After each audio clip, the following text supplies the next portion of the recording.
حضرت امام علی علیہ السلام کی ولادت خانہ کعبہ میں ہوئی تھی، یہ تو سبھی جانتے ہیں، پر کیا آپ یہ جانتے ہیں کہ حضرت امام علی علیہ السلام کی ولادت کے وقت کیا کیا واقعات رونما ہوئے تھے؟ حضرت امام علی علیہ السلام کی ولادت کیسے ہوئی؟ آپ کی والدہ جب آپ کو لے کر آ رہی تھی تو مکہ کے لوگوں نے آپ سے کیا سوال کیے تھے؟ اور حضرت امام علی علیہ السلام کی والدہ فاطمہ بنت اسد نے ان لوگوں کے سامنے کون سا خطبہ دیا تھا؟ حضرت امام علی علیہ السلام کی ولادت کا یہ پورا واقعہ تفصیل سے میں آپ کو اسی ویڈیو میں بتاؤں گا۔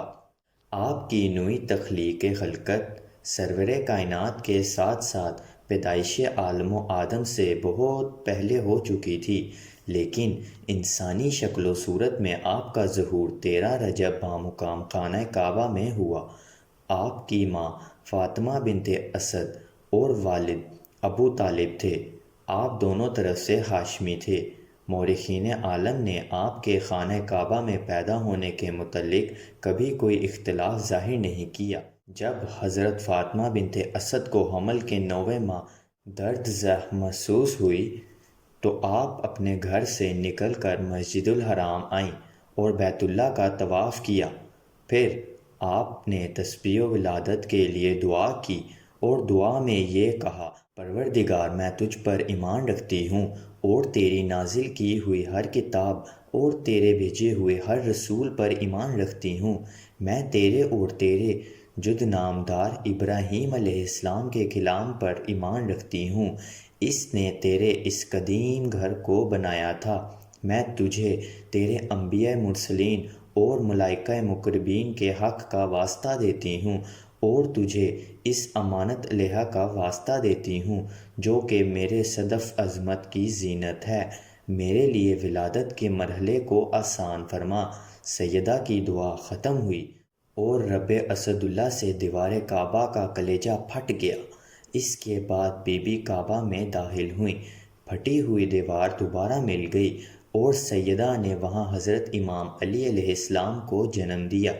ہم سب اس بات سے آگاہ ہیں کہ کعبہ کا دروازہ موجود تھا، یہاں سے انسان کعبہ میں داخل ہو سکتا تھا، لیکن قدرت نے دروازہ نہ کھلوایا، اس کے بجائے دیوار کعبہ شق ہوئی تاکہ امام علی علیہ السلام کی آمد کی واضح نشانی دکھائی جائے اور کل کوئی یہ نہ کہے کہ فاطمہ بنت اسد مصروف طواف تھیں۔ جب وقت ولادت قریب آیا تو آپ دروازہ کھول کر اندر چلی گئیں۔ اس معجزے کا عجیب پہلو یہ ہے کہ خانہ کعبہ کی کئی بار تعمیر نو ہوئی، لیکن وہ نشان دیوار کعبہ میں آج بھی موجود ہے۔ حکومت نے اس شگاف کو چاندی اور شیشے سے بھرا ہوا ہے، مگر اس نشان کو آج بھی دیکھا جا سکتا ہے۔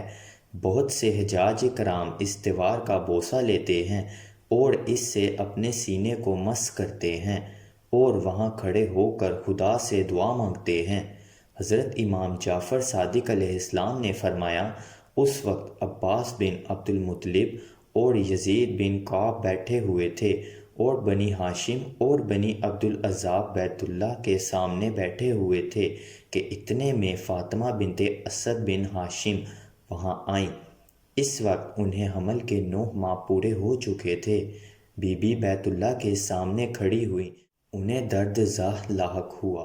انہوں نے آسمان کی طرف دیکھ کر دعا کی تھی، جیسا کہ ہم پہلے ذکر کر چکے ہیں۔ الغرض بی بی کعبہ کے اندر چلی گئیں۔ پھٹی ہوئی دیوار دوبارہ مل گئی جبکہ دروازہ بند تھا۔ حضرت عبد المطلب کو اس واقعے کی اطلاع ملی تو وہ اپنے ساتھ اپنے خاندان کے افراد کو بھی لے کر آئے اور کوشش کی کہ کسی طرح سے کعبے کا دروازہ کھل جائے اور خواتین کو بیوی کی مدد کے لیے بھیجا جائے، لیکن دروازہ نہ کھل سکا۔ اس سے انہیں یقین ہو گیا کہ یہ معاملہ خدا کی طرف سے ہے۔ بی بی نے اندرونی حالات یوں بیان کیے کہ جب میں کعبے میں داخل ہوئی تو میں کچھ دیر سرخ مرمر پر بیٹھی، اتنے میں میرا فرزند علی علیہ السلام پیدا ہوا۔ مجھے اس کی ولادت سے کسی درد اور تکلیف کا احساس نہ ہوا۔ الغرض امیر المومنین امام علی علیہ السلام کی والدہ ماجد 3 دن تک کعبہ میں رہی۔ یہ خبر پورے مکہ میں پھیل گئی اور تمام لوگ اس واقعے کے متعلق گفتگو کرنے لگے۔ لوگ مسجد الحرام میں جمع ہوئے تاکہ اس حادثے کی نوعیت معلوم کریں۔ جب تیسرا دن ہوا تو حضرت فاطمہ بنت اسد اسی مقام سے باہر آئیں جہاں سے وہ داخل ہوئی تھیں، اور آپ نے اپنے ہاتھوں پر چاند سے بھی زیادہ حسین بچے کو اٹھایا ہوا تھا۔